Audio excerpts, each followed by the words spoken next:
Баршаларыңызға қалдарыңыз қалай? Жағдайларыңыз жақсы ма? Қалайсыздар жалпы? Танимын дейді, танимын. Танымайтын адамдар бар ма мен осы жерде? Танымайтындар болса танысайық, таныстырып кетейін өзімді.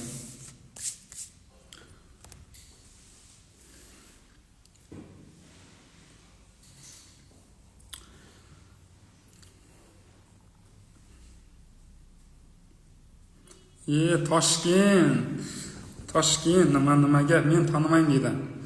Бақыт ханым, өзім таныстырып кетейін.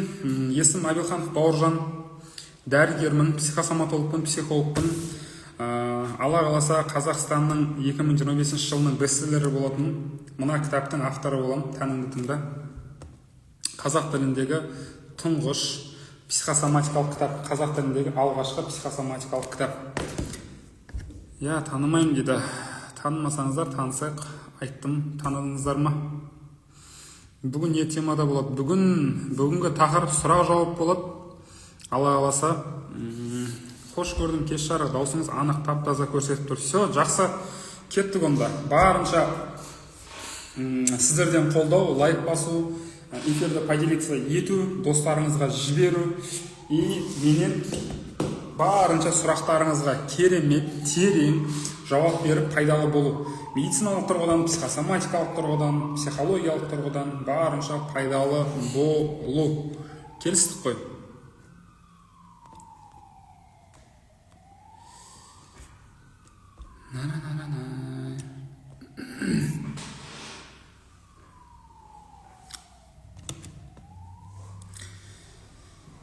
Все, кеттік. Кеш жарық, танимын, тиктокқа, блогқа салып тастадыңыз құрғысқа дейді. Гүлнұр Барысқызы. Гүлнұр, не үшін блогқа салып тастадым сізді?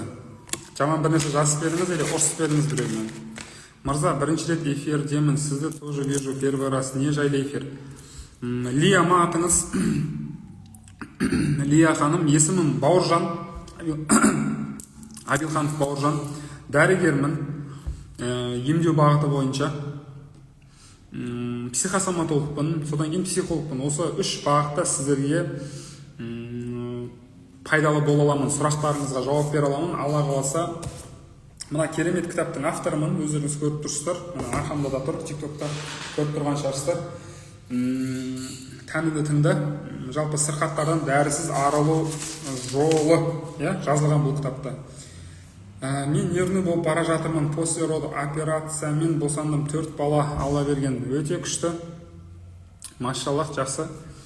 Өрім бұтағыңызбен 1000 жасаңыз, алла қаласа. Бір свет берінші дейді. Свет деп бұны совет, Нервный болып бара жатсаңыз, Маржан ханым, Маржан женский товар. Маржан ханым, мына жоғарда көріп тұрған, менің артымда тұрған сурет тұр ғой, кітап. Көрдіңіз ба соны? Міне. Осы кітапты алыңыз, оқыңыз, өзіңізбен жұмыс жасап басаңыз. И не үшін адам нервный болады? Өйткені подавленный агрессия өте көп, іште жиналып қалған стресс, осы нәрселер өте көп. Солардан арылып бастау керек. Сіздер ойламаңыздар, балам бір нәрсені сындырып қойды, бұзып қойды, мен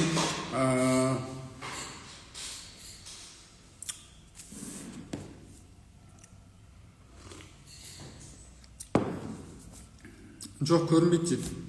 Инстаграмда көрінбейді ол, мені. Тиктокта көрініп тұр, мені.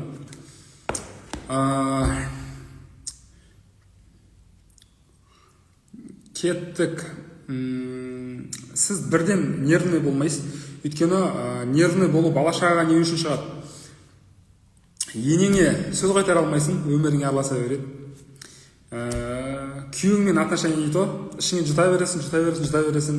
И бір уақытта ол резко срыв береді. Разым бірден жұмыс істеп кетеді. И сондықтан ол нәрсені накапливать етуге болмайды, жинауға болмайды ішке қарай. Одан арылу керек біртіндеп. И ол кімге шығады? Мысалы, енеңізге шықпайды, байыңызға шықпайды. Байыңа шығатын болса, оң көзіңе или сол көзіңе фингал киге жібереді сразу. Енең болатын болса айтады, мына қатын құтырды, мынау қатын болмайды саған, апарып тастап үйіне дейді. Ажырас дейді мысалы. Или бірден орнына қояды. Или күйеуіңді айдап салады саған. И сонымен оны білгеннен кейін сен эмоциялардың ішіне қарай жұтасың, керек кезінде шығармайсың, ол жиналады, и өзіңді жеп бастайды. И сонымен вуаля, ангина, бүйрек ауруы, асқазан ауруы, өт, ұйқы без, бауыр кете береді біртіндеп, запор, анемия, низкий давление кете береді осылайынан. Айта берсең көп үшін. Точно дейді. Менде 3 рет замерші беременность болды. Неден? Анализдер бәрі норма. Бақыт ханым, жасыңыз нешеде? Жасып кетіңіз. Өт толы больницадан шықтым, қатты ренжіп. Реніш емес, өттікі. Біріншісі стресс, екіншісі подавленная агрессия. Үшіншісі ауыр сезімдермен ойларда арқалап жүру. Как раз арқалап жүргеніңіз реніш болған болу керек. Кеш жарық Гүлмира. 38-де қараңыз, маған айтыңызшы Бақыт ханым. 4 қарым-қатынастың қайсысында проблема бар? Өзіңізбен, күйеуіңізбен, ата-анаңыз, туысқандарыңызбен или күйеуіңіздің туысқандарымен? Кіммен байланыс проблема бар? Мен енемін уже. Менде де өмірге деген қызығу қалмады. Сонда менде сол үшін ауырып жүрмін бе? 62-демін. Иә, өмірге деген қызығушылық кетсе, адам не үшін өмір сүріп жатқанын білмейді. Бойында қорқыныш, үрей бар. Себепсіз пайда болды. Мөлдір ханым, ол себепсіз пайда болмайды. Паническая атака, ВСД, вегетососудистая дистания, невроз деген нәрселер бекеде пайда болмайды. Оның себебі бар. Жақында бір адамды жоғалттыңыз, бір адам өмірден өтті, или онса өміріңізге қауіп төнді, немесе бір қатты стрессовый ситуация или шок алдыңыз. Иә, балдарыма кішкене қателігіне уже ашуым, өзімді басқара алмай қалам. Осы нәрседен ол, Маржан. Балаларым анық сөйлемейді, сол өзіме байланысты ма? ЗРР ма, ЗПР ма? Жас нешеде сосын? Сәлеметсіз бе? Саламатсыз ба Гүлжан ханым? Өтім жоқ, аузым ашып кетеді дейді. Диетада отыру керексіз, Камила Рахова, Камила ханым.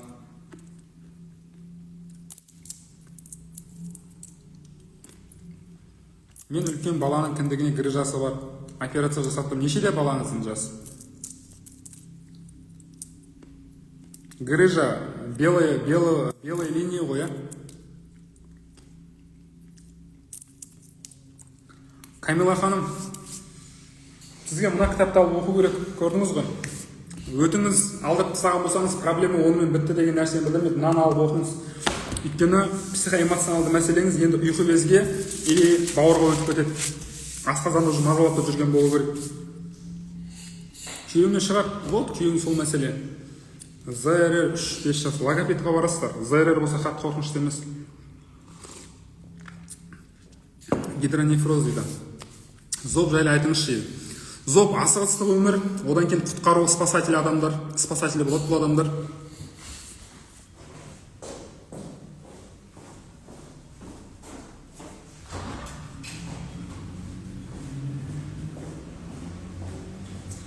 Одан кейін бұл адамдар спасатель болады. Адамдарды құтқаруға тырысады, көмектескісі келетін адамдар өте көп, бірақ барлығына көмегі тимейді. Барлық адамға бірден көмектесу мүмкін емес. Қандай құтылуға болады? Мөлдір ханым, мына кітапты аласыз, оқисыз, ала қалса, осы кітаптың ішінде барлық сізді мазалаған сырқаттың арылу себебі жазылған. Дәрісіз, операциясыз. Кітап қанша? Авторы кім кітаптың? Авторы мен Айбелхан Бауыржан. 7800 теңге бағасы. Көрсетші, міне, көрініп тұр ғой сіздерде. Тиктокта кісілер міне. Таныңызда да көрініп тұр. Инстаграмда кісілерге міне.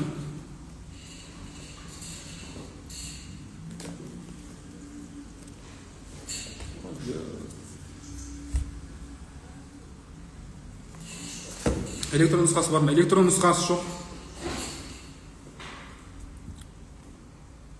Я жолдасым өз отбасын өзі басқармайды. Барлық туған туыстары отбасымызға кірісе береді. Жолдасым ақыл үйретіп дейді. Сырты не керек ішін айтам дейді.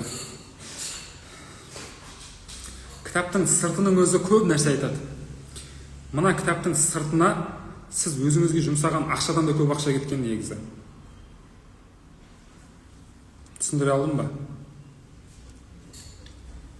Бұл кітапқа дәл қазірдің өзінде 3.800.000 теңге ақша кетті. Мына кітапқа.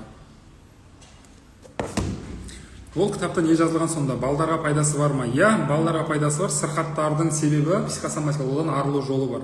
Балам 11 сыныпта тестке дайындық, шаршау, уайым қалай болады деп жүрміз. Психосоматиканың көмегі бола ма? Терапиядан өту керек. Пайдалы дүние ма дегенім ғой, 7800 теңге болса. Әрине пайдалы. Пайдасы болмаса оны не істеймін мен сіздерге айтып. Ол жай ғана туалетке апарып бір жерлерін сүріп тастайтын болсаңыздар, не керегі бар оны? Айтып не істеймін оны. Кітап қанша? 7800 теңге. 7800 теңге. Кітапқа бағасы 1 миллион теңгелік 2 сыйлық беріледі. Біреуі Дубайға жолдама, екіншісі 500 мың теңге тұратын бестселлер атты курс беріледі онлайн. Күшті екен кітап деді. Иә, Каспи магазинде бар, алғандар бар ма дейді. Жазыңыздар, алған адамдар бар ма мына жерде? Уже 1000-ға жуық адам ақ қойды оны.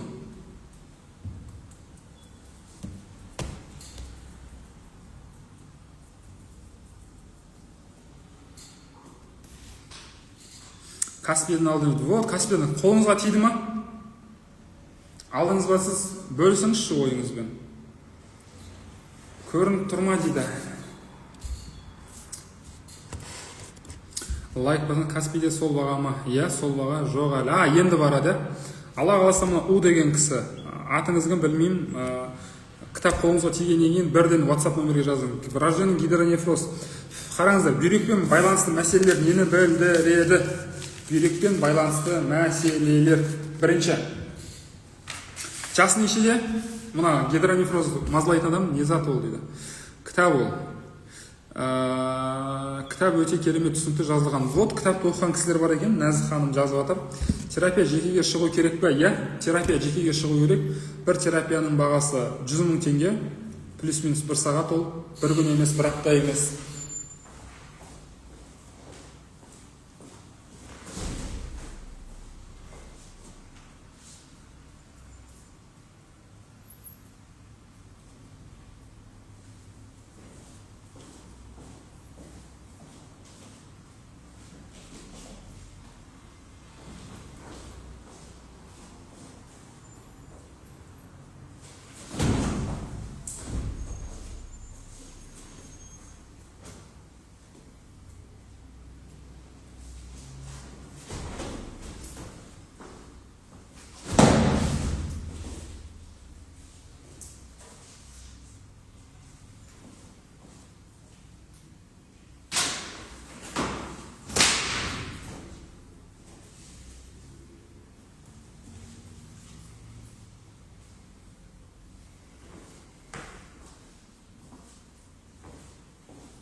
Жекеге шықсаңыздар болады, 2,5 сағат кітап өте керек. Қараңыздар, бүйрек ауыру қандай адамдарда болады? Бірінші, жоқ дей алмайтын адамдарда.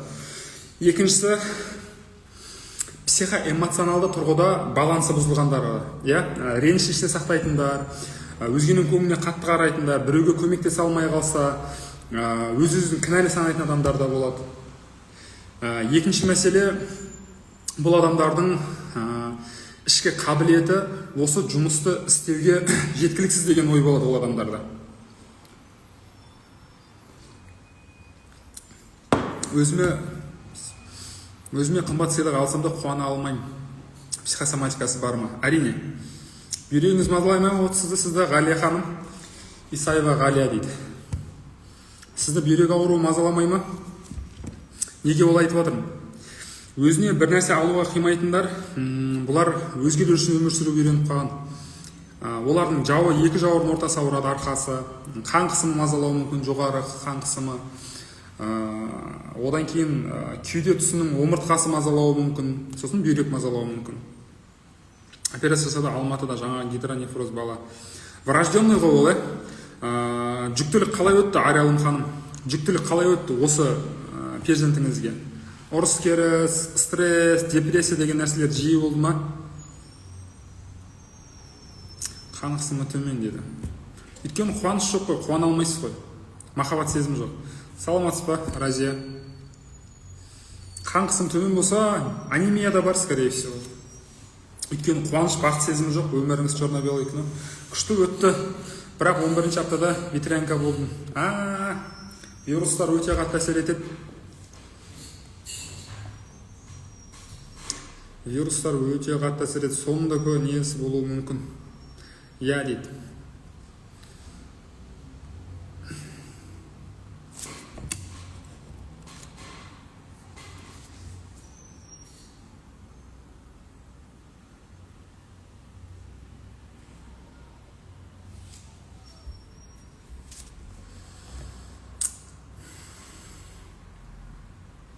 Басым көп ұрады, энергия жоқ сияқты, неден болады? Разия ханым, бірінші қалқан жебесі тексертесіз.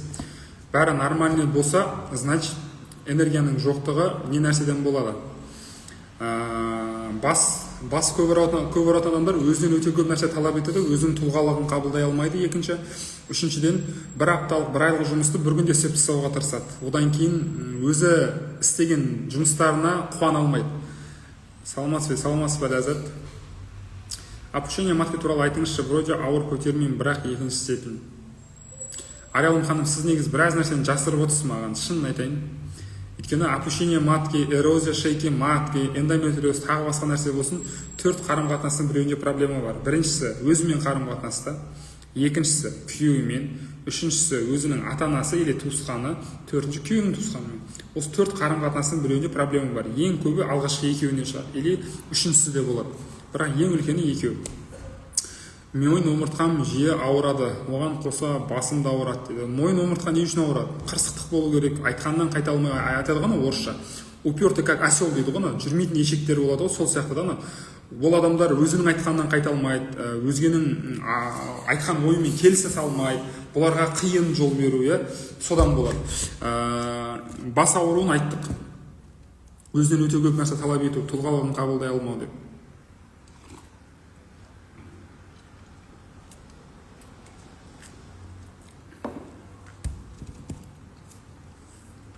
Грижа, 4 себебі бар. Страх бедности, страх будущего. Ақшамен байланысты проблема бар, өмірде или болмаса қорқыныш бар. Ипотека не болады, кредит не болады, квартира не болады, ақша не болады. Үшіншісі, арқалап жүрген ауыртпалық жүктер, жауапкершіліктер өте көп, бел шыдамай жатыр. Оған дәлел екі жауырынның ортасының ауруы. Төртіншісі, қанағаттанбай жатқан төсектік қатынасқа, жыныстық қарым-қатынасқа, бір сөзбен айтқанда секске мұқтаждықтың өтелмеуі. Ол физикалық деңгейде, үйкеліс күші жоқ, или болмаса физиологиялық деңгейде. Қалай дұрыс дейді. Матканы алып тастау керек дейді врачтар. Сақтап қала алам ба сіздің методыңызбен? Не диагноз қойды Ажан ханым? Раушан 58 жас, аяқ тамырым түн ортасына тартылады дейді. Қуаныш Асылбек дейді. Раушан ханым, күйеуіңіздің ба или балаңыздың несімен отырсыз ба? Рахмет. Нешеуі шықты Аралым? Қашпаңыз. Төртеуінің нешеуі шықты? Алғашқы үшеуі шықты ғой, төртінші шыққан жоқ қой примерно. Әйтеуір қазақтың бәрі әйтеуір жыныстық қатынас десе ұялып қалады ба?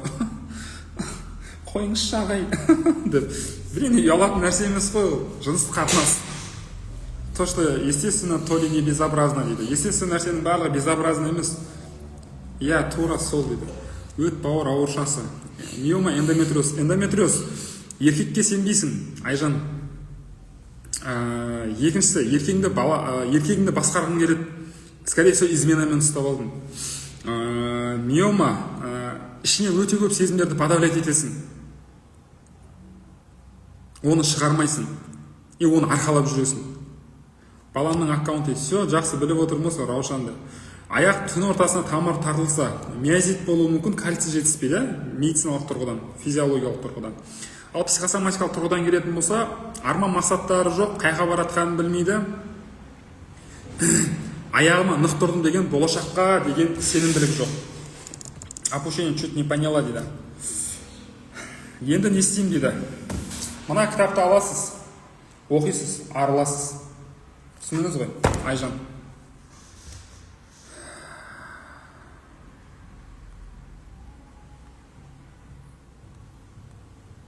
Өт бауыр, миома. Все, кеттік. Өт бауыр дайынбыз ба? Өт бауыр. Киста туралы айтып беріңіз дейді. Киста, Алматы қаласы. 2 тізем ауырады. Қырсықтық, тәкаппарлық, бір беткейлі қайта алмау өзінің ойынан. Жол бере алмау, кішірей алмау, содан болады. Егер артық салмақ болмаса, травма болмаса, қанша тұрады? 7800 теңге тұрады. Кітап не туралы? Сырқаттар психосоматикасы. Осы қойып атқан қандай сырқатыңыз бар мысалы? Умкайс 24 дейді. Умка ханым, сізді не мазалауы мүмкін? Сізді низкий давление, анемия мазалауы мүмкін, или бүйрек ауруы мүмкін, білмеймін. Или бас ауруы мүмкін сіздің, білмеймін, жасыңыз қанша, примерно 20-25 жас шығарсыз, или ары барса 30. Авторы кім дейді? Авторы әп-әдемі болып отқан алдарыңызда мына жігіт. Белім часто ауырады, кішкене салқын тисе ұстап қалады. Салқыннан емес, Гүлжан ханым. От дейді. Өт пен бауыр туралы. 25-ке толамыз скоро. Вот, не нәрсе мазалайды сізді? Женский жағынан менструациялық цикл мазалай ма, или болмаса женский жағы, или болмаса анемия, низкий давление, білмеймін не мазалайтын. Сіз не мазалайтын сырқатыңыз айтыңыз, мен сізге айтып берем. Низкий давление. Скорее всего, анемияда бар онда сізде низкий давление болса. Өміріңіз қызық емес, өзіңе ұнамайды. Рутина, постоянно ден сүрка бір нәрсе қайталана береді. Өмірің черно-белое кино. Анемия тоже бывает дейді. Это не бывает. Анемия либо бар, либо жоқ. Анемия. Өміріңде қуаныш, бақыт сезімі жоқ. Дәмі кетіп қалды өмірдің. Өміріңде бір нәрсені өзгерткің келеді, бірақ қолыңнан келмей жатыр. Бар дейді. Точно дейді. Конечно. Мен тамырды ұстамай қайтып бере беремін ғой құрсын. Сәлем дейді. Қалайсыздар? Хадиша ханым, өте ет бар дейді. Ет па или тас па? Лайк бұрқыратайын ба? Бұрқыратыңыз. Сәлем дейді. Саламатсыз Мөлдір ханым. Давайте, кім бар ма лайкта бұрқырататын? 81 адам отырмыз.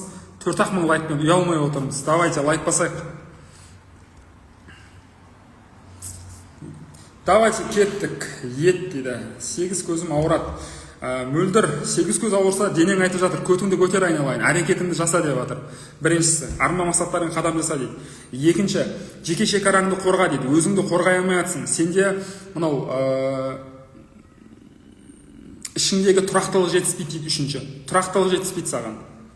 Тәніңді тыңда айналайын деп жатыр. Тәніңді не үшін тыңдай алмайсың? Өйткені мына кітапты оқымағансың, психосоматикадан хабарың жоқ. Содан кейін денеңнің не айтып жатқанын түсінбейсің. Түсінікті ғой?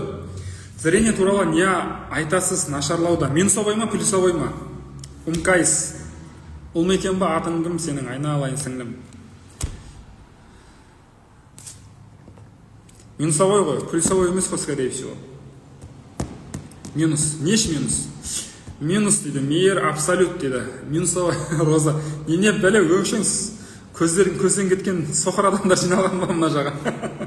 Сәлеметсіз бе, саламатсыз. Варикоз аяқта болса айтамыз қазір. Басқалар менің границама өте агрессивный болып кетем неге? Енді дұрыс қой. Ашуызда өзіңді қорғай алмай жатқанын білдіреді ғой. Кеттік. Минусовое зрение. Болашақ қорқынышты. Болашақпен байланыс қорқыныштар бар. Болашақ бұлыңғыр. Не болатынын білмеймін. Алда не күтіп тұрған білмеймін. Не күтсем болады осы қорқыныштар. Минусовое зрение. Минус 2 көз дейді. Астигматизм болмасын. Астигматизм болса қиын. Бар ма ондай қорқыныштар? Варикоз, тағы кімге қызық? Аяқтағы варикоздар ангелс дейді. Ангелсті бөпенің суретін қойып қойыпты, машаллах. Бөпелер шынымен періште олар. Олардан жәннаттың иісі шығады, үстінен, аузының иісінен, бүкіл жерінен. Көтінен де, аяғынан да, қолынан да, бүкіл жерінен. Қазір 2,5 жасар балам бар. Машаллах, Аллаға шүкір, бірақ есеймесе екен, өсіп тұра берсе екен дейсің ғой.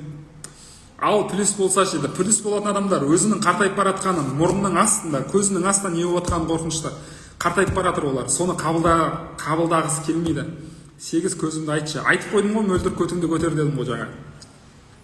Варикоз сіңлімде бар дейді. Тағы кімде бар варикоз?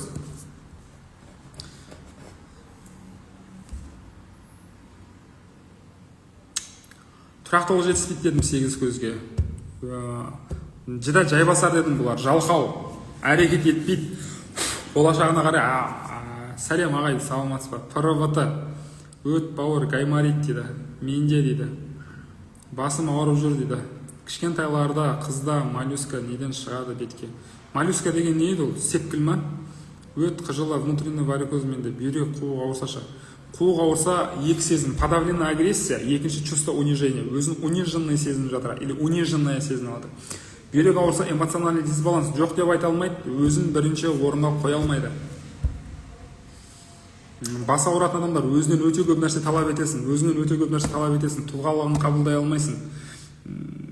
Өз көңілмен өзің шықпайсың. ПРВТ.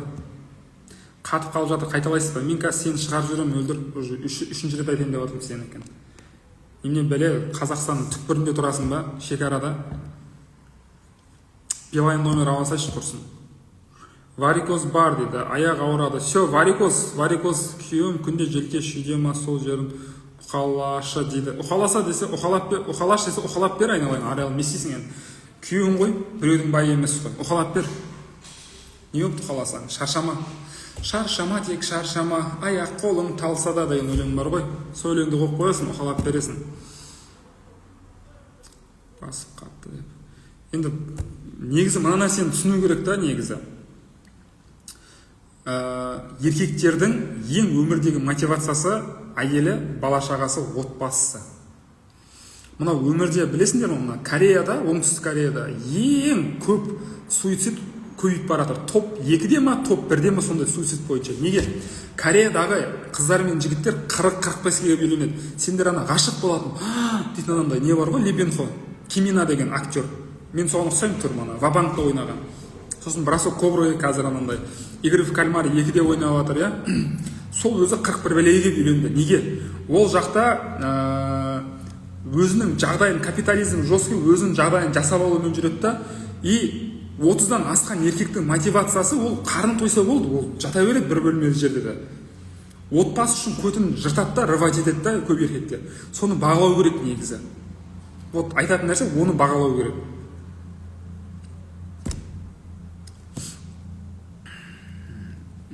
Тіс ауырса айтыңызшы деді. Тіс ауруының 2 себебі бар. Біріншісі шешім қабылдай алмау, екіншісі екіншісі өмірдің сынақтарын көтере алмау. Үшінші нәрсе бар, өзін қорғай алмау, қорғаныс сезімі. Тәнді қалай тыңдаймыз? Мына кітапты аласың, оқисың, сосын тыңдайсың. Мына тәнді тыңдау үшін мына кітапты оқу керек. Мына TikTok-тағы кісілер, міне. Дұрыс айтасыз деді. Егер ер адам әйел ауыстыра берсе, бір семьяны ұстап қалуға әрекет етпесе, ол енді жауапкершілігі жоқ, сондай ишак біреуде енді. Не дейміз енді басқа? Жауапкершілік жоқ біреу енді. Жүргіш әлі, жауапкершілікті алып үлгермеген өзіне. Болды, басқа нейсің? Онда еркектер тастау керек та. Бала шағаңды асырап, өзің қамыңды жеу керек. Денеде кішкентай красная точка пайда бола бастады. Ол неліктен? Дененің қай бөлігінен басталды? Қаншадан? 7800 теңгеден. Витилиго қалай емделеді? Витилигоның емі бар мынаның ішінде. Міне, тері проблемалар. Көрсете алмай жатыр мазмұны. Ішінде бар витилиго жайлы. Кеш жарық, өт бауыр ауырса дейді. Кеш жарық, Ділда ханым. Кітап дейді, варикоз. Варикоз, Волчанка неден болады? Аутоиммунный заболевание, аутоагрессиядан. Адамның өзімен байланысты мәселелері көп. Сіздің кітап ба, я, менікі Мунира. Витилиго қалай емделеді? Осы кітапты алып емделу керек, жеке терапиядан өту керек, обученияға келу керек, көп.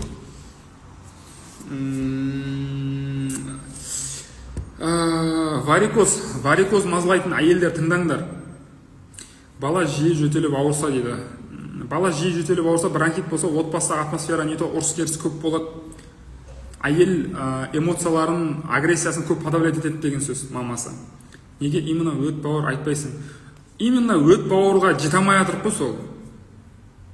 Мейір абсолют. Давайте бетейікші, мен қазір бетейінші. Вот мейір абсолют.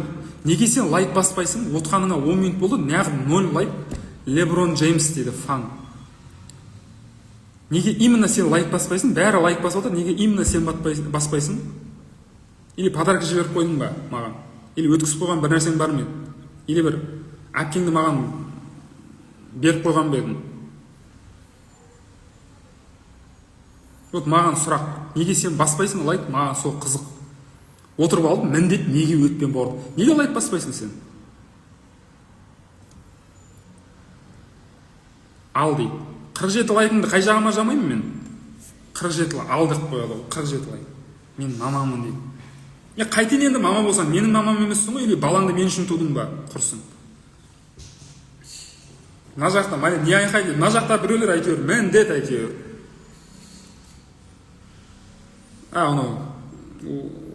Оған да жетпейді ау, ол 47 лайк.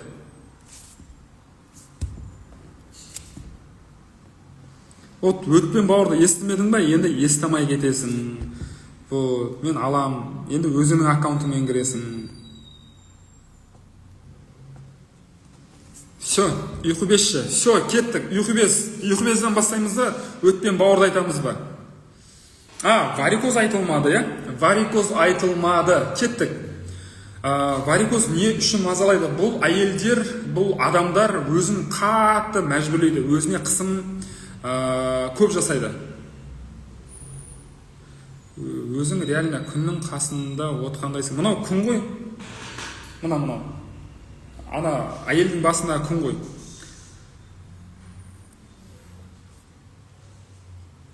Даусың жаңғырып дейді.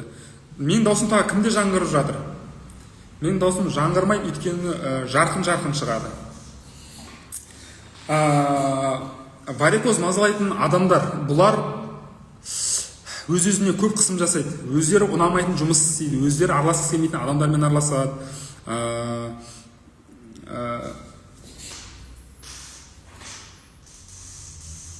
Өзіне қысым өте көп жасайды бұл адамдар. Өздері ұнамайтын жұмысты істейді. Мен міндетім. Нада, хочу деген нәрсе жоқ бұларда. Әдемі даусыңыз нақты, дейді. Білмеймін, мына жерде кім менің даусымды ұнатпай отыр? Welcome me дейді. Даусым ұнамайса шығып кетсеңдер айналайын. Даусымды ұнатып отқан адамдар бар. Әдемі даусыңыз анық, нақты дейді. Енді сендерге сүмірейіп қалған, Алмас ақыннан оқыдыңыз ба? Жоқ, сүмірейіп қалған, бір трәпкілау, ездеу біреу ұнаса жаңағыдай, тестостерон төмен, эстроген көп бөледі еркек ұнаса жаңағыдай, деп сызылып, мыжылып отырады еркек ұнаса, пожалуйста, барыңдар. Жаңағы шүйде желке неге ауырады соны? Арайлым, оны ұқалау керек. Ұқала бар, айналайын. Байыңдікі ма? Бар, ұқала. Желке мен шүйде ауырады ма? Ұқалап бер, айналайын. Ұқалап бер. Тек күннің қасындағы планетада жүргендейсіз деген. Қараңдар, менің бір беткейлік мінезім бар. Маған біреу ақыл үйретіп жатса, үйтіп сөйле, бүйтіп сөйле деп жатса, жекеме кіріп жатса, мен психологпын, мен врачпын, мен стримде отырмын, мені 100 адам, 200 адам тыңдап отыр, маған қызық емес. Сразу аламын да Н-А-Х-У-И деймін да, бір 3 әріпке палсат етіп жүремін. Сол үшін лайк басамыз, қолдаймыз, сұрақтарыңызды қоямыз, пайдалы боламыз. Бір-біріміз. Сіздер мені қолдайсыздар, менің шабытым ашылып, мен сіздерге күшті разбор жасап беремін. Кеттік. Ұйқы безі ма? Все, кеттік. Өзіме тартқансыз ғой дейді. Енді мен сізге тартқанбыз, сіз маған тартқансыз ба? Екеуміз тартылып қалмайық бір-бірімізге. Менің әйелім бар, құрсын. Жүзігімді тағып алайыншы. Жүзігін тағып алайын, қой құрсын. Қалжыңдап жатыр. Мен де сондай адаммын. Кімнен оқыдыңыз дейді. Роман Сухинин деген естігесіз ба? Ұйқы без, ол щитовидка. Жоқ, ұйқы без, щитовидка мына жерде. Ұйқы без ғашы мына жақта, іш жақта ол. Все, кеттік. Ұйқы без 4 сезімнен болады. Стресс. Екіншісі подавленная агрессия. Үшіншісі гиперопека. 4-шісі өкініш сезімі. Бас ойнауға кірдіңіз ба? Сіздің даусыңызды өшіріп қойсам қарсы емессіз ба? Все, кеттік. 4 себебі. Стресс пен агрессия, подавленная агрессия түсінікті, гиперопека түсінікті, өкініш сезімі, итака түсінікті. Тиген байыңа, тие алмай қалған жігітіңе, бывшийіңа, или тұрмысқа шыққан еркегіңе, білмеймін әйтеуір. Өкініш сезімі көп, алған машинаны ала алмаған үйіңе, өкініш сезімі көп бола ма? Ұйқы без, welcome. Зоб дейді. Зоб ауруы кімге болады? Давайте, зоб кімге қызық? Жазыңыздар. Өт бауыр сонымен қалды ма дейді. Айтамыз. Зоб туралы айтасыз ба толығырақ? Айтамыз. Так, өт бауыр дейді, біреу зоб деп отыр. Қайсысын айтамыз? Өт бауыр дегендер бір деп жазсын, зоб дегендер 2 деп жазсын. Кеттік. Қайсынан бастаймыз? Зоб дейді. Зоб 2 болды. Зоб 3, 4. Ойбай. Все, зоб па?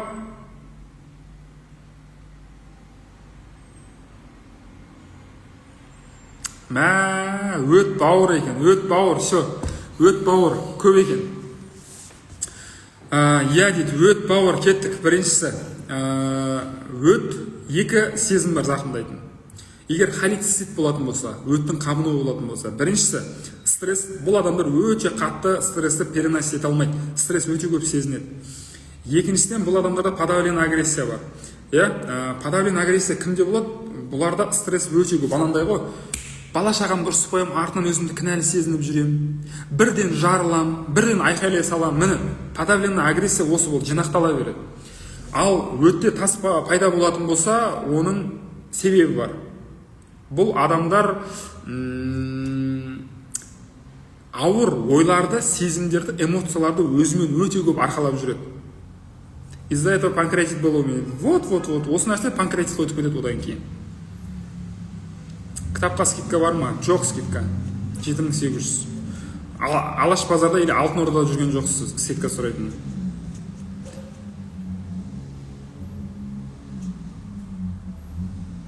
Мен сондаймын, ашулансам өзімді ұстай алмаймын дейді. Вот. Өте дұрыс дейді. Все, кеттік. Бауыр дегендер 1 деп жазсын, зоб дегендер 2 деп жазсын. Бауыр ауруын айтамыз дегендер 1 деп жазсын, зоб дегендер 2-ні жазсын. Все, кеттік, қайсысын айтамыз? Енді кірдік дейді. Қайсы көп болады? Вот, бауыр дейді.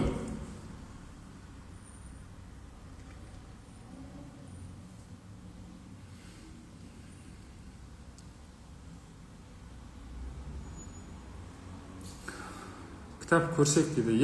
Көрсеңіздер ол профиль шапочкада тұр. Все, бауыр өте көп адам сұрап жатыр.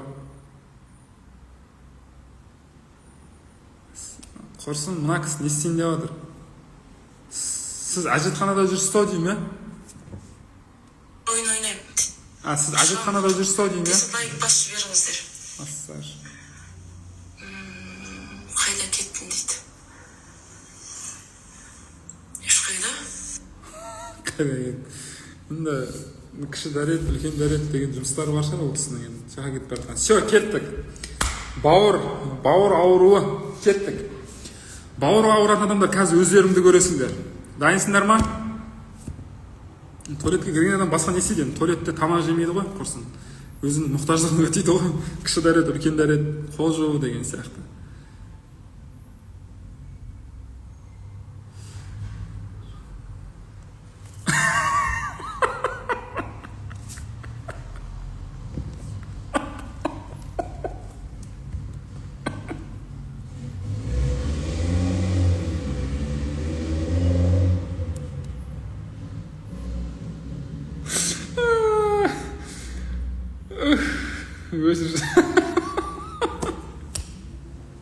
Өшіршан ағатын дейді, өшірдім, құрсын. Так, кеттік. Бауыр ауруы, қазір өздеріңіз танисыздар. Тышқан көрсетейін. Тышқанды көрсетейін деп тұрған ең. Эфир этикалық деген жоба, просто... Одан ертім. Эфир ит болып жешеді. Жақсы, кеттік. Ашыланбаңыздар, нормальный барлығы. Кеттік, давайте. Бауыр ауру неден болады? Бұл адамдар өзгелерді өте көп кінәлайды, өзін жертва санайды. Мен оған көмектестім, ол маған көмектеспеді. Мен оған керек кезде бердім, маған керек кезде бермеді. Сөйтіп бүкіл ішіндегі ашу, ыза, өкініш, стресс барлығын ішіне жұтады бұлар. Барлығын ішіне жұтады. Сөйтіп ішіндегі бүкіл сезімдерін ішіне жұтып, спасательдер емес бұлар, жертвалар. Спасать етпейді олар. Өзіне керек болса көмектеседі, бірақ қайтып сұрап алу үшін. И мынандай ыдыс қой ол бауыр деген, мынандай ыдыс. Ішіне әр нәрсе кіреді, негатив, жертва сезіну, жаңағыдай біреуге міндет қылу, ренжу, барлығы осының ішіне кіре береді, жиналады, ақыр толатта бауыр ауырады.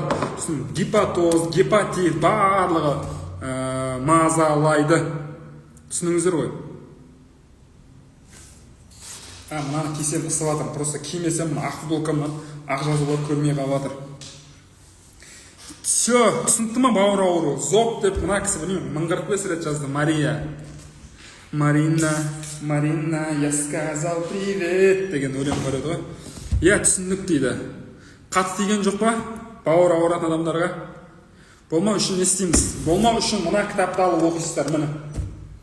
Бауыр ауыру жайлы толық оқисыздар, міне. 240 бет кітап, өте барлығы жазылған, ішінде аласыздар, оқисыздар. Гепатит неден пайда болады дедіңіз? Бауыр ауруларының бәрі содан пайда болады, жаңағы нәрселерден. И инфекцияны бір жерден хоп өткізіп жұқтырып алған. Рас? Содан пайда болады.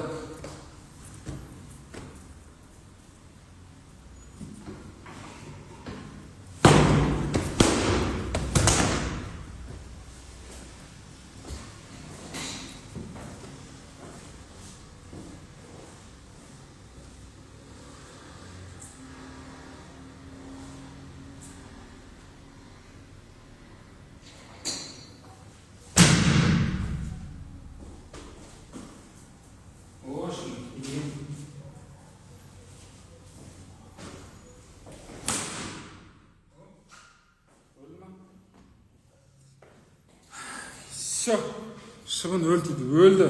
Мына шыбын бызылдап, адамның мазасын алып жатыр осы. Үші бір кішкентай шыбын болса мейлі, дәу шыбын деген ауылда өскен сома деген нелер болатын еді ғой, қанның, бұл сиырдың, жануарлардың қанын соратын. Ой, мына шыбындарда. Осылардың бәрінің себептерін шешу бар ма? Иә, бәрінің себептерінің арылу жолдары бар. Мен шынымды айтайыншы, айтыңызшы, жаңа бір өтірігіңізді айтып отқан бедіңіз. Саламатсыз бе? Саламатсыз Жанар ханым. Көпшік неден ауырады деді. Күшті қылып шыбынды өлтір. Все, кеттік.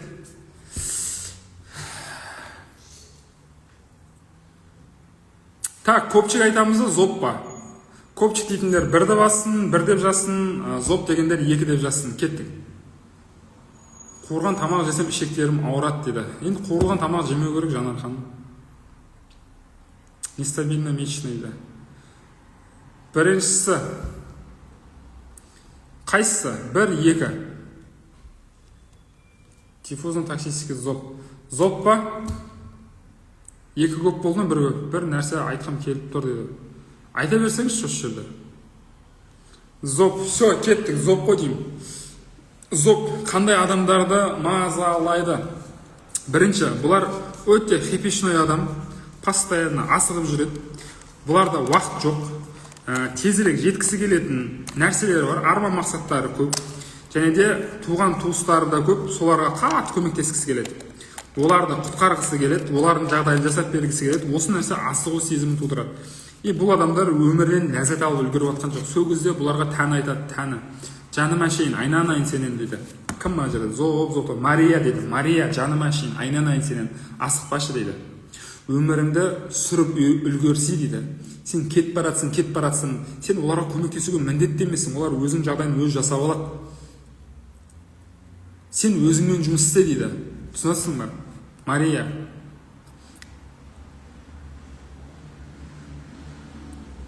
Вот, осы нәрседен болады. И осы нәрседен арылғыңыз келсе, екі себебімен жұмыс жасау керек.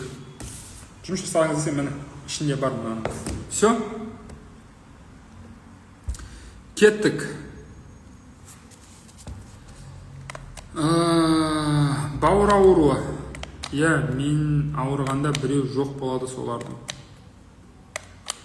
Көпшік дейді. Көпшік айтамыз әлі жировой гепатоз ба? Жазыңыздар, жировой гепатоз дегендер бір деп жазсын, көпшік дегендер екі деп жазсын. Или естігіңіз келетін ауру жайлы жазыңыз. Мен қай сұрақ көп қойылады, соған жауап беремін. Бір, жировой гепатоз. Ойбай, жировой гепатоз. Екі, көпшік. Көпшік ауыратындар да көп екен, гипертония туралы дейді. Мынау Терра, сіздің атыңыз кім? Мына қатынды құртшы да жаңа өлтірдіңіз ғой. Гайморит дейді. Ревматизмші. Давайте, бір шеттен айтып кете берейік, бір шеттен что-то басқа аурулар да көп екен. Ревматизм, ревматоидный артрит, буын аурулары. Буын аурулары өзін өте көп шектейтін, өте қатты қорқақ, өзіне рұқсат бермейтін, және де өз-өзіне критика қатты жасайды, және де не болады ол адамдарда еще?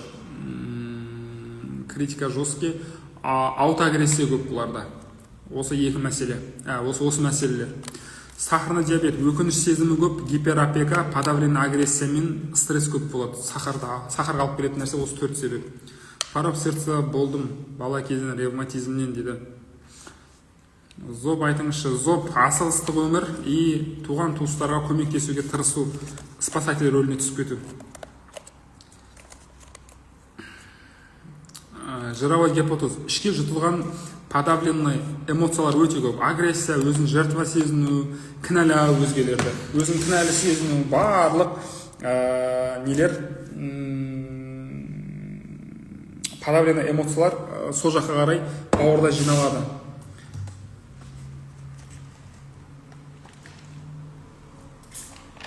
Ревматоидный артрит, аутоиммунный заболевание, аутоагрессия көп бұл адамдарда. Көпчік, жаңа машен, Нұркамал Медеуова, Нұркамал ханым, көпчік жайлы айтып берейінші. Нұркамал, сіздің құрметіңізге дайынсыз ба? Тыңдап жатсыз ба? Жаңағы бері сабырмен күтіп жатсыз, рахмет. Мәдениеттілігіңізге айтсай деп жатқан жүрсіз, көпчік деп жазып жатсыз, сабырмен. Кеттік. Иә дейді. Көпчік ауыратын адамдар қалай ауто не көп дейсіз дейді. Мияу дейді. Бұл кісі көп сөйлемейді екен.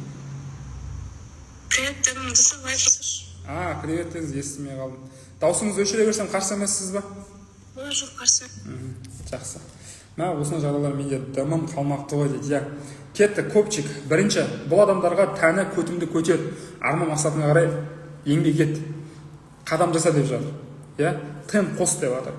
Оларды гипотиреоз мазалайды еще көпшілігі. Одан кейін бұл адамдар өзін қорғансыз сезінеді. Одан кейін өмірінде тұрақтылығы жоқ. Өзін тұрақсыз, әлі мәселелерін шеше алмаған, жағдайын жасай алмаған, өзін қорғай алмаған адамдарда жиі болады. Түсіндіре алдым ба? Мигрен және жатыр ауру, бала көтерме, неден екен өтініш айтып жібересіз ба? Алия TikTok практик деді. Алия ханым, негізі бесплодия өте үлкен тақырып, мен қазір бәрін айтып беретін ұзаққа созылып кетеді. Мигрен жайлы қысқадан нұсқа айтуға болады, айтып кетейін мигрен жайлы. Бұл адамдар рахмет дейді. Күткеніңізге стоит болды ма? Нұркамал Медеуова, жаман көп күттіңіз ғой, рахмет, Алла разы болсын. Сабырлы екенсіз.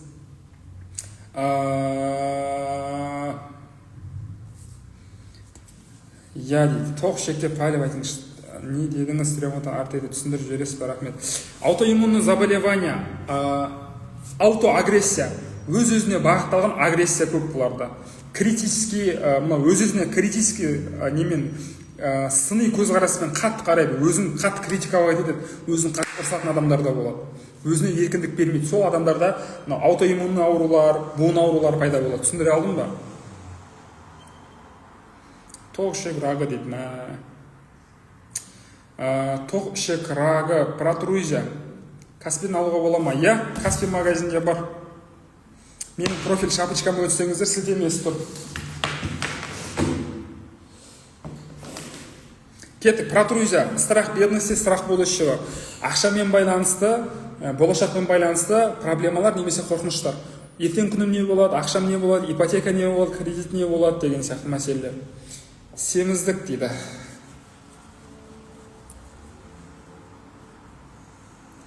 Сол үшін не істеу керек? Аутоагрессияға дейді. Мына кітапты алып оқу керек сізге, Жанар ханым. Көрініп тұр ма мына кітап? Көрініп тұр ма мына? Көрініп тұр ма? Көрініп тұрған жоқ па? Тәнін тыңда деп тұр. Каспин магазинге бар, іздейсіздер, аласыздар, заказ бересіздер. Окей? Теңге тұрады, 7800 теңге тұрады. Сосын 1 миллион теңгелік 2 керемет сыйлық береміз. Арты салмақ семіздік дейді. Мигрен ауруын қойған кісі айтпақшы. Мигрен ауыры, мигрен сырқаты мазалайтындар. Бұл адамдар өз өмірін өзі сүріп жүрген жоқ. Түнде дұрыс ұйықтай алмайды. Неден? Күні бойы сілесі қатып жұмыс істеу керек. Прям до того шаршап жұмыс істеу керек. түнде оятып атын сұраса атын білмей қалатындай болу керек қой. Үшін стройкаға ма жіберу керек қой. Ол кітапта қалай емделу жазылған ба? Иә, Қуаныш Асылбек жазылған ішінде. Раушан ханым. Иә, мигрен ауру өз өмірін өз сүрмейтін адамдар. Бұлар өздері ұнатпайтын жұмысты, мамандықты оқиды, немесе оқуды оқиды, жұмыс істеп жүр. Кезінде мамасы, папасы қалаған өмірін сүріп жүр, өз өмірін сүре алмай жатыр бұлар. Адам баласы ештемеге уайымсыз жүре алмайтын сияқты ғой. Мына өмір уайымнан тұрады. Уайым жоқ, ол жәннат қана арғы дүниеде болды. Абай Құнанбаев керемет сөз айтқан ғой. Қазақтың өлісінің жаманы жоқ, тірісінің жаманнан аманы жоқ деп ше. Сен өлмей, мына әлемнің проблемасы бітпейді. Түсіндіре алдым ба? Ол өмір сондай ол. Бұл дүниені, бұл өмірді Алла Тағала фәни, жалған деп ат беріп қойған. Арғы дүние бақи, мәңгі. Түсіндіре алдым ба?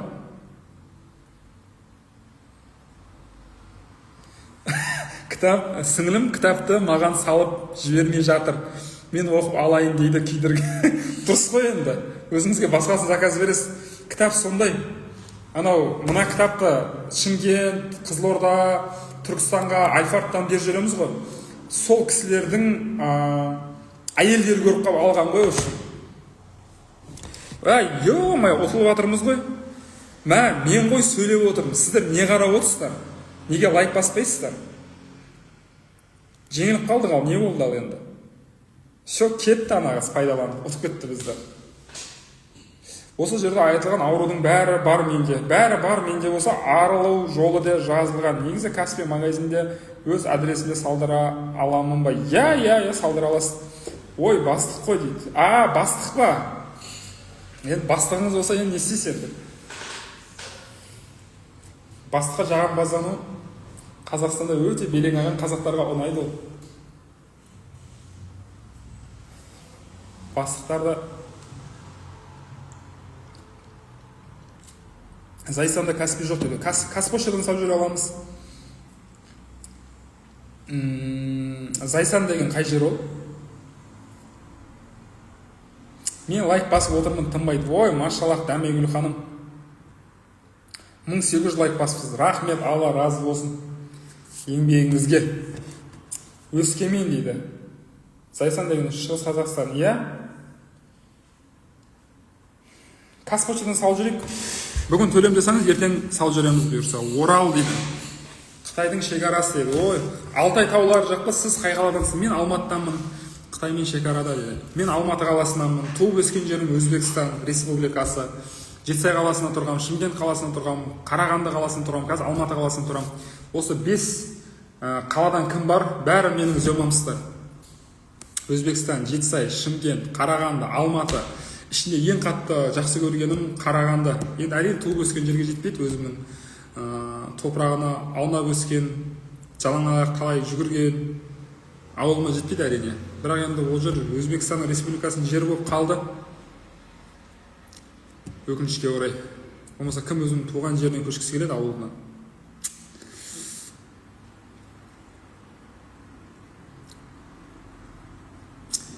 У меня ДЦП бала кезден, у меня белім ауырат дейді.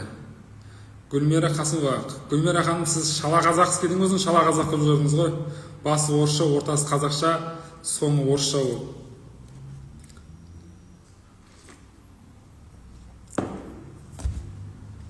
Все, кеттік. Қай ауруға келдік? Қай ауруды айтайын деп жатыр едік? Қытай, Көкшетау, Алматы, Тараз, Шымкент, Шу, Зайсан. Неме бәле Қазақстанның бүкіл бар жағынан тұрып шыққас па? Хадиша табиғат. Хадиша ханым, не қылдыңыз? Қытайды бір аралап келсеңіз де болады. Порок сердце. Тек кеттік. Порок сердце. Жүрекпен байланысты мәселелер. Дайынсыздар ма? Дайын болсаңыздар бір деп жазып кетіңіздер. Мойын дейді. Жүрек аурулар жайлы айтам. Бір деп жазып кетіңіздер, дайын болсаңыздар. Ішектегі рак дейді. Ділда ханым, Шаймерден. Ішектегі рак болатын болса, қараңыздар. Бұл адамдар басынан өте ауыр оқиғалар өткізген, балалық травмалары, ешкімге айта алмайтын, айтқысы келмейтін проблемалар, оқиғалар өте көп. Соны 10-15 жылдан бері арқалап жүр. Бар ма ондай нәрсе ішіңізде, Ділдә ханым? Солармен жұмыс істеп, солардан арылып бастау керек. Ішек, тоқ ішек болатын болса, бұл адамдарға өткеніне өкініш көп, өткен шақтағы белгілі бір нәрселерді жібере алмайды. Мойын дейді Нұр. Мойны ауыратын адамдар қырсық, бір беткей тәкаппарлау болады. Жолдасым еді, балалық шағы не болған шығар мүмкін. Или кейін жиналған өкініш сезімдері көп шығар. Мойны ауыратын адамдар бір беткей тез бейімделіп кете алмайды оқиғаларға, адамдарға. Сонымен өзінің ойынан басқа адамның ойын қабылдағысы келмейді, жол бергісі келмейді, кішірейгісі келмейді. Қытайда Боролтоғай, Алтай, Үрімші, Пекин жанынан қалаларда тұрдым дейді. Ой, қалмапты отырмаған жеріміз.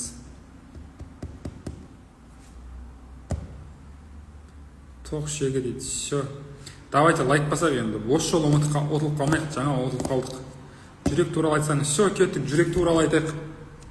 Жүрек ауруы, кеттік, қараңыздар.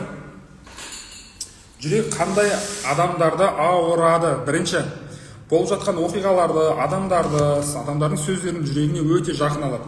Все близко к сердцу принимает, иә? Екіншісі, бұл адамдардың өмірінде махаббат сезімі азайып кетті. Жасап жатқан нәрсесінде махаббат жоқ, қарым-қатынасында махаббат жоқ, күйеуімен қарым-қатынас, или әйелімен қарым-қатынас, или жұмысында, общем, махаббат сезім азайып кетті. Ол адамдарды еще мына иық тұсы, қолдары жиі мазалайтын болады. Мүмкін махаббатты бере алмай жатыр, мүмкін ала алмай жатыр, осы мәселелер. Астына түсінікті ма? Осы нәрселер болса, бала көтере алмай жүргендерге не айтасыз? Бала көтере алмай жүргендерге мына кітапты оқыңыздар деймін. Одан кейін жеке терапияға келіңіздер. Зарина Джейнбаева.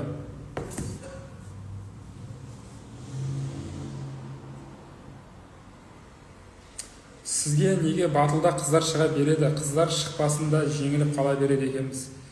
Енді жеңіліп қалсақ, лайк бассаңыздар, не бір еркектер шықса қырып жойып тастайтын беріңіздер. Еркектер шықса көп лайк басып, көбірек подарка жіберетін беріңіз. Хадижа ханым, рахмет, көп жасаңыз. Рахмет, Алла разы болсын. Бәрібір таңдамайды ғой. Сіздер активны болсаңыздар болды ғой. Қыз, жігіт. Білмеймін, маған өздері тастайды, мен қабылдаймын. Как будто бір еркек шықса бәрін қырып жойып тастайтын сияқты бар ғой, бір онда нөл ғой. Еркектерге лайк, сыйлық аз болады ғой дейді. Арамысыз, қу, басыңыз қатты істейді, Хадижа ханым. Сол сорлы еркектердің бірі мен болып отырмын ғой сол. Сыйлық бермейтін, өңшең декреттегі әйелдер, өңшең лайк басмайтын жығоттар, кедей-кепшік бәріміз жиналып қалыппыз ғой деген ба? Күйеулеріңізден ақша алсаңыздар шықырсын. Қыздарға сыйлық беретіндер көп қой, ол түсіндім.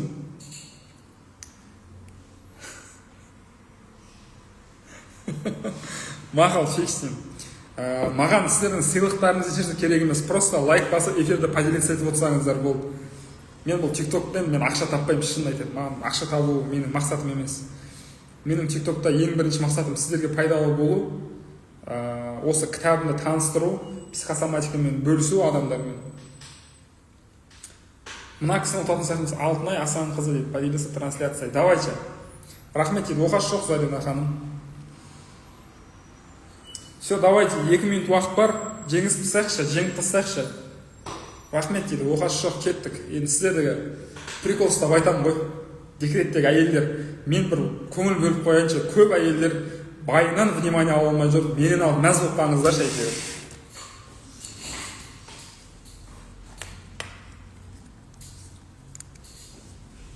Жеңейік дейді. Давайте жеңейік. Қараңыздар қазір. Бір подаркымен сөйтіңізші дейді.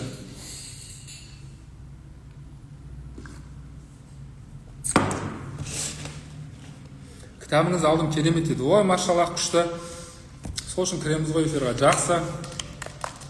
Товарный бизнес дейді. Атыңыз кім?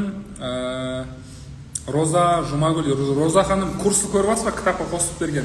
Курсымызды сыйлыққа берген. 10 та қосып көріңіз. Кітап ұнап жатыр ма? Пайдасы тиіп жатыр ма? Егер адам басқа жақта жұмыста күніне бір немесе 2 күнде бір звондайды, мен хабарлассам осындай ренжісем неге өзің хабарласа салмайсың дейді. 4 баламыз бар. Олжан Әміре дейді. Олжан ханым, мүмкін басқа біреу тауып алған шығар енді. Или болмаса шаршап жүрген шығар. Білмеймін ғой. Не айтады күйеуіңіз? Внимание керек дейді. Отырды ғой үйіне қамақ служанка қылып, я разведена, слава Аллаху дейді.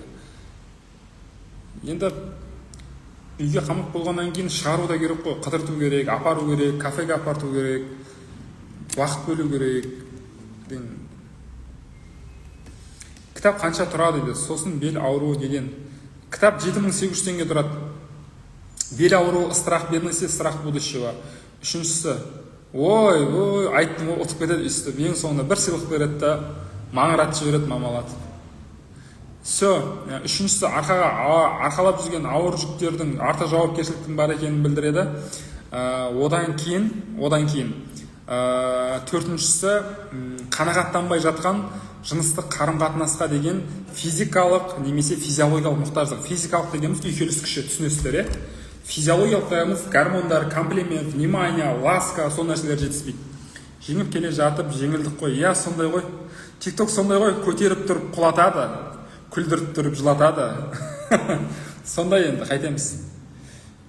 Каспийден алдым кітабыңызды. Қандай курс? Жаңа бастап оқыдым, ұнап жатыр, керемет. Ой, машаллах, күшті. Кітапты қашан алдыңыз қолыңызға? Табарны Роза ханым. Кітапты қашан алдыңыз? Көтеріп тұрып құлатады TikTok. Күлдіріп тұрып жылатады TikTok. Жоға, ондай нәрсе жоқ, басқа адам деген. Жақсы онда, болмаса өте жақсы. Енді шынымен шаршап жұмыс істеп жүрген шығар мүмкін енді.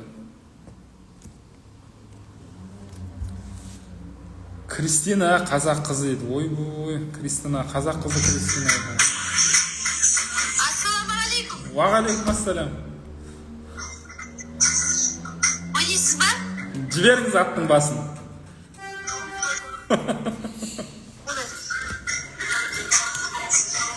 Сіз жіберіңізші, мен де жібермей тұрмын.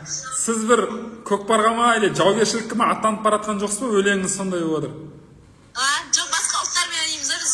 Ой, күшті. Все. Алихан, осы ойында отыр, осы ойында. Сені отыр ма, Алихан? Жақсы, ұйықтап жайлы тұрмыз. Жақсы. Такой позитив девушка. Я сау болыңыз, жақсы. Ой, машалла, күшті. 40 мыңға жеткіздік па? 6600 лайк басыпсыз. Хадиша ханым, рахмет, Алла разы болсын. 6600 лайк, машалла, жақсы. Кеттік, давайте, лайк басамыз.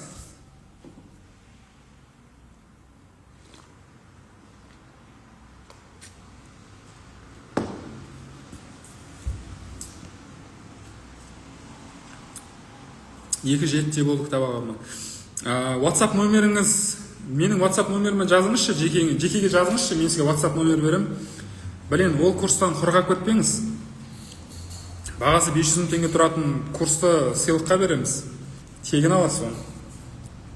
Мен ақкөңілмін ғой байғыз. Давайте лайк басамыз. Мұны қазақ қызы Кристинаны жеңе аламыз ба, жеңе аламаймыз ба? Лайк басамыз. Бел ауруын естідіңіздер ғой, бел ауруы естідіңіздер. Жарайды дейді. Бел ауруын естідіңіздер, одан кейін қай ауру қалды айтылмаған? Буын ауруы. Дайынбыз ба? Ол сыйлықтар бір реттік пе? Бір реттік. Дубайға енді жыл сайын жібере алмаймын ғой сіздерді. Дубайға бір адам барып береді бір-ақ рет. Екіншісі курсты бір-ақ рет алады сыйлыққа. Одан кейін сатып аласыздар. Бірақ арзан бағаны сатып аласыздар. Кітап алған адамдарға мен кітап алған адамдар қатты еркелетемін. Номеріңіз парақшаңызда ма? Жоқ, жекеге жазыңыз, парақшама номер жазамын сізге. Бұл жерде WhatsApp номері, телефон номер беруге болмайды, құлтап тастайды. Сонымен бір жерімді қысып жүрмін, телефон номер айтпай. Айтуға болмайды. Давайте лайк басамыз, давайте. Қолдаймыз, достар, кеттік. Буын ауруы ма? Не айтамыз? Кітап қашан алса да сыйлық бар ма дегенім ғой. Жоқ. Сыйлықтың уақыты бітеді, Алла қаласа уже. Бітуге аз қалды. Бас ауруы туралы айтыңызшы. Бас ауруы кімдерді мазалайды? Өзінің тұлғалығын қабылдай алмайтын адамдарда, өзін сол қалпында қабылдай алмайтын адамдарға, өзіне өте көп нәрсені талап ететін адамдарда ауырады басы. Бір апталық, бір айлық жұмысты бір күнде істеп тастайтындарға, асығыс адамдарға. Қашанға дейін курс подарка. Алабазда бітетін уақыт келіп қалды. Түсініңіздер ме? Бас ауруы содан болады. Буын аурулары, Сәрсенбаева, буын аурулары дейді. Давайте, буын аурулары қызық болса, бір деп жазып кетіңіздер, көрейін. Қанша адамға қызық екен. Болмаса, бас ауруының екіншісі мигренге қарай өтіп кетеміз. Давайте кеттік. Лайк. Буын ауруы дегенде бір деп жазсын, болмаса мигренге қарай өтіп кетеміз. 3 адам жазды. Буын ауруы кімге қызық?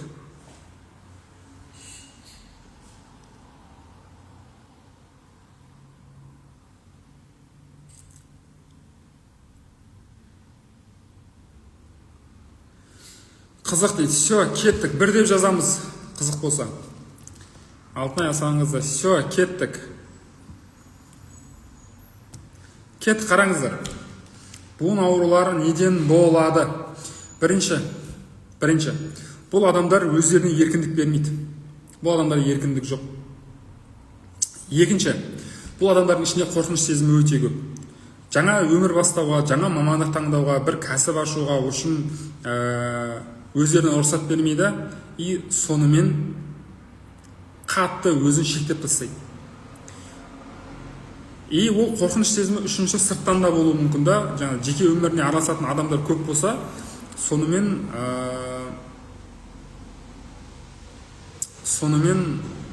сол қорқыныш сезімді ішіне алып қалады. И бұл адамдар өз-өзін қатты критиковать етеді, қатты ұрсады. Түсіндіре алдым ба? Болды, осы мәселелер кімде бар? Буын ауруынан көз ашпайды. Давайте лайк басамыз, достар. Ұтылып қалмайық.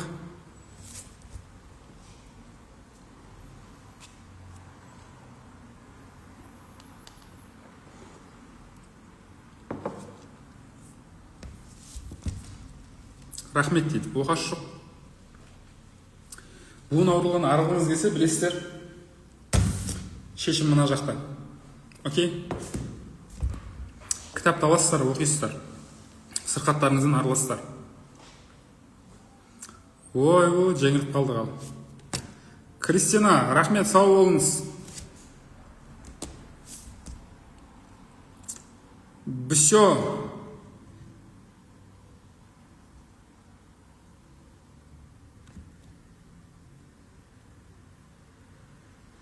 Жаңа Кристина қазақ қызына неше берді, не?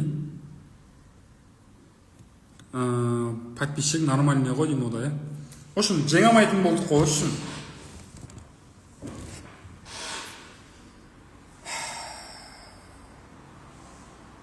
Жеңамайтын болдық қой, құрсын.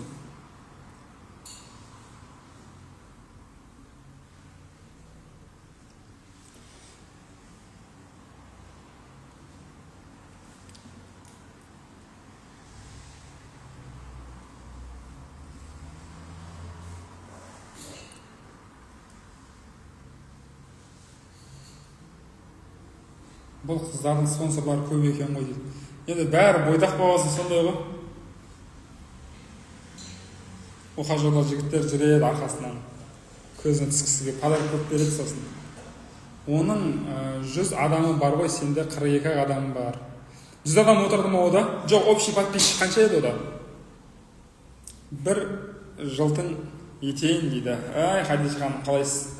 Айналып кеп қалдыңыз екінші парақшаңызбен. Жүрек қайдан басады таппадым. Экранның үстін баса бересіз. Роза ханым, сіз психосоматиксіз дейді. Иә. Білем, рахмет айтқаныңызға. Айтпасаңыз да білем, психосоматолог екенімді.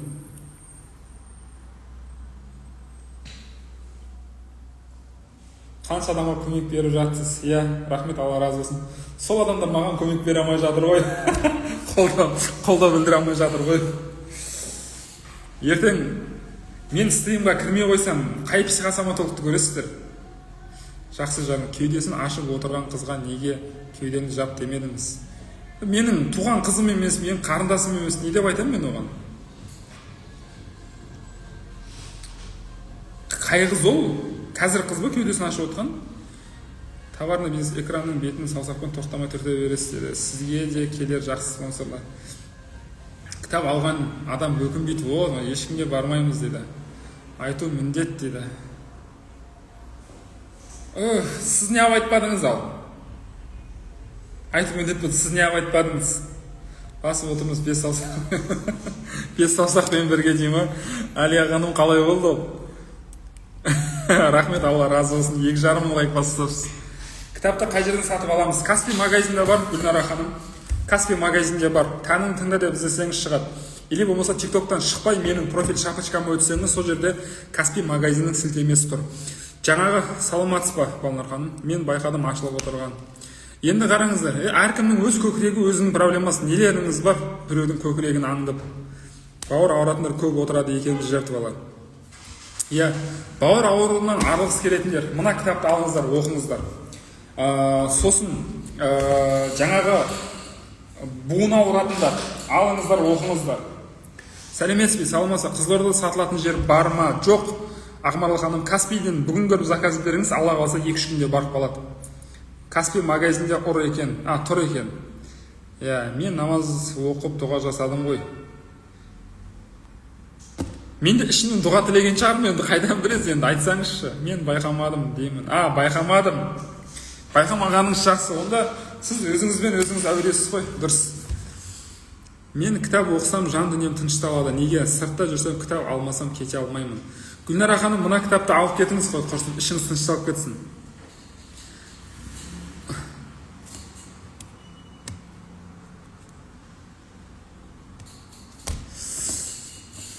Мына кітапты алсаңыз, ішкі жан дүниеңіздің есігін ашып, біраз мәселеңізбен бетпе-бет келіп, өзіңізді басқа қырыңыздан танып, бүкіл сырқаттарыңыздан Алла қаласа арыласыз.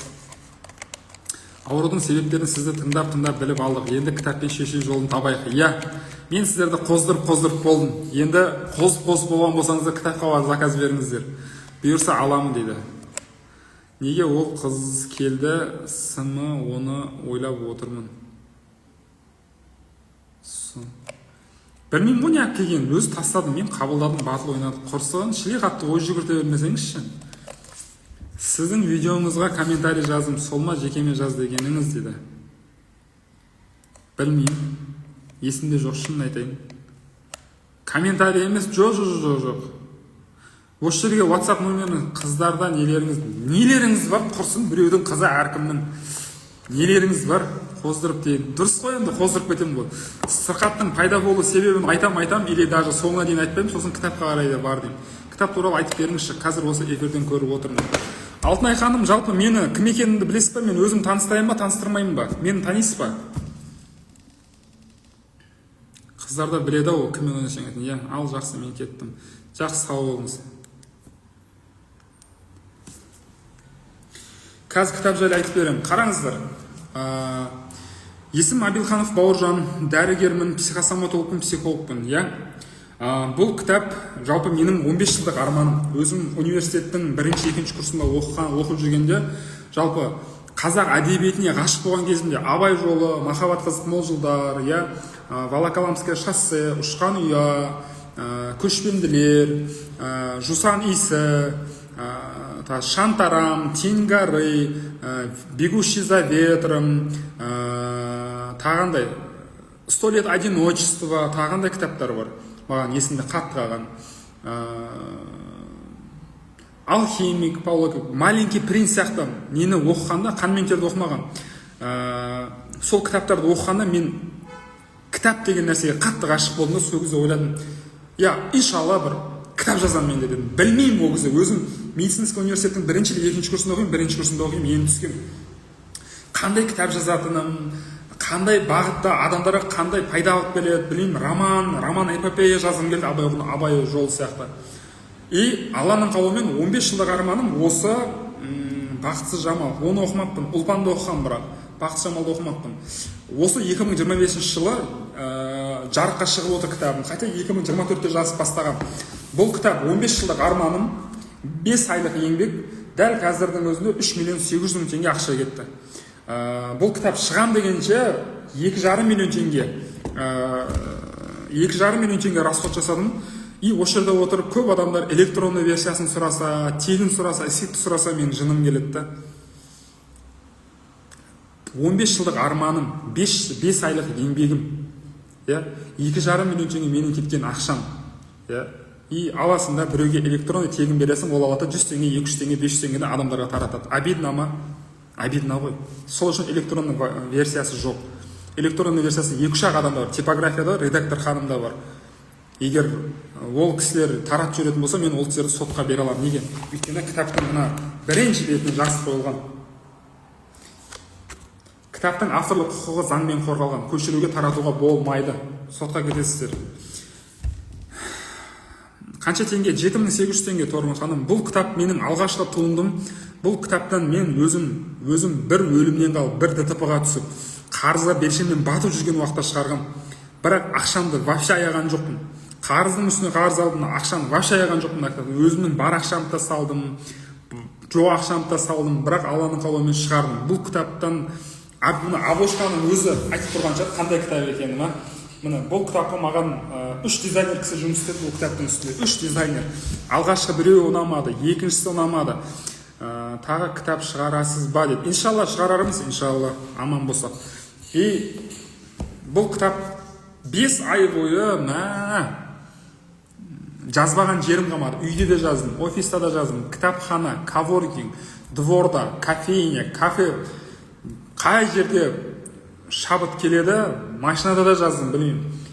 Бүкіл жерде жұмыс істедім ғой, чтобы маған қай жерде маған удобный болады, қай жерде шабыт келеді, қай жер ыңғайлы. Почти Алматыда жүріп біраз жеріне жаздым бұл кітапты. 5 ай бойы шықты. Алланың қалауымен енді қазір 1000-ға жуық данасы сатылды. Адамдардың көңілінен 99%-ның көңілінен шығып жатыр. Өте пайдалы. Бүкіл сырқаттың психосоматикалық себебі бар.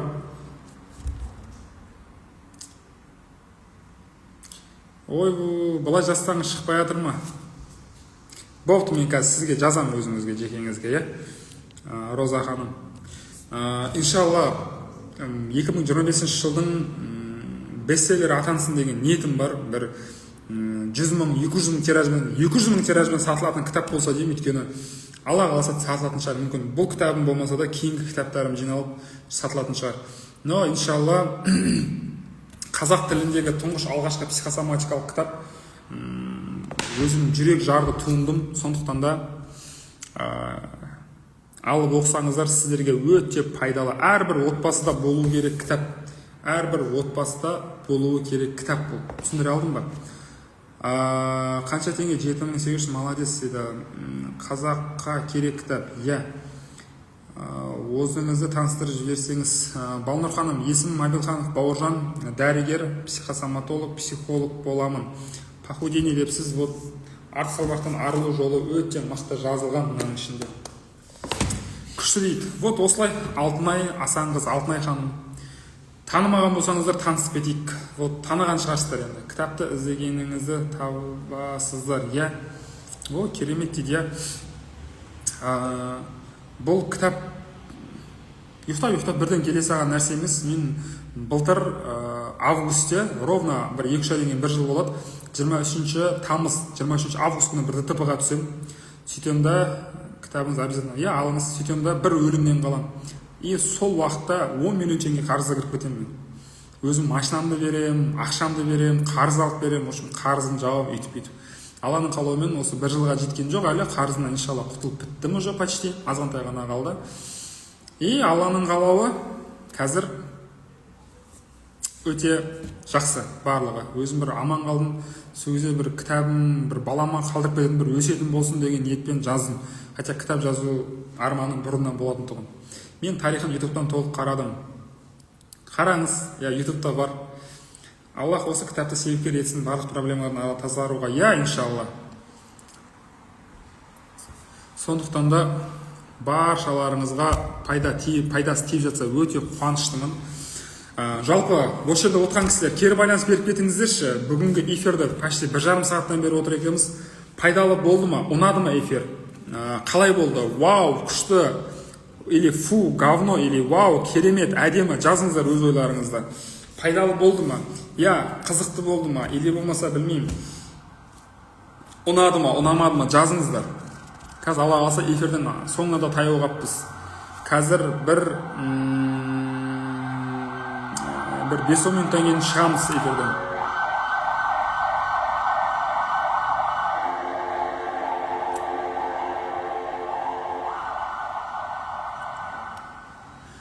Әрине пайдалы, еңбегі жансын, ұнады дейді. Рахмет, Алла разы болсын. Ертең мен стримға кірмей қойсам не істейсіздер?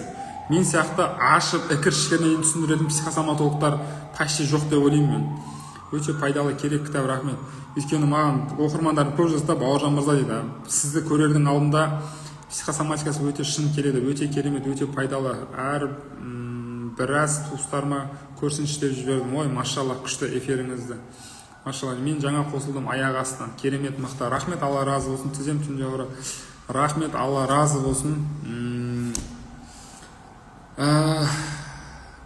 Енді көп психосоматологтың негіз 90-95%-ның медициналық білімі жоқ, сондықтан да аурулар қай жерде қалай зақымдайды, ол нәрсені түсінбейді. И түсінбеген адам ол біреуге түсіндіріп бере алмайды.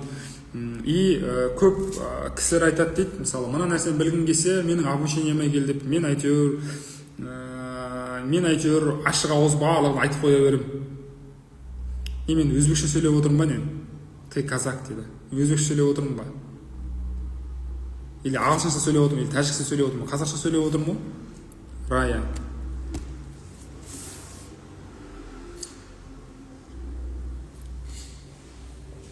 Емне жөнінде сөйлеп жатасың да дейді. Китап жөнінде сөйлеп жатамыз. Китап. Китап дейінші балам сияқты. Қырғыз қазақ бір туған. Давайте лайк басамыз.